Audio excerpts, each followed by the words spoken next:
गत किछि दिन तले गाड़ी पार्किंग को नहीं तंडामुंडा ग्राम रे जड़े व्यक्ति को मारणांतक आक्रमण होता जो जड़े व्यक्ति गुरुतर भाव चिकित्सित होते। व्यक्ति जनक हेले हाडू साहा जोठारे चिकित्साधीन अवस्था हाडू मृत्यु घटी।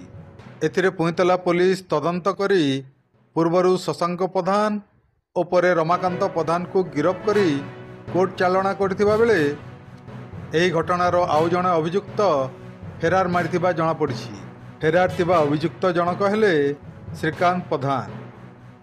पुलिस श्रीकांत को गिरफ्त करी आज अपराह्न 1टा समय रे स्वास्थ्य अवस्था जांच कला परे कोर्ट चालना करथिबा एसडीपीओ प्रदीप कुमार साहू निज प्रतिक्रिया रे प्रकाश करछंती।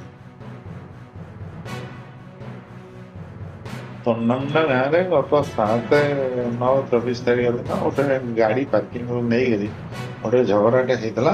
एथिरे हाडू साह बोली जन को 4 जन लोक तन्नामुंडा आक्रमण करते।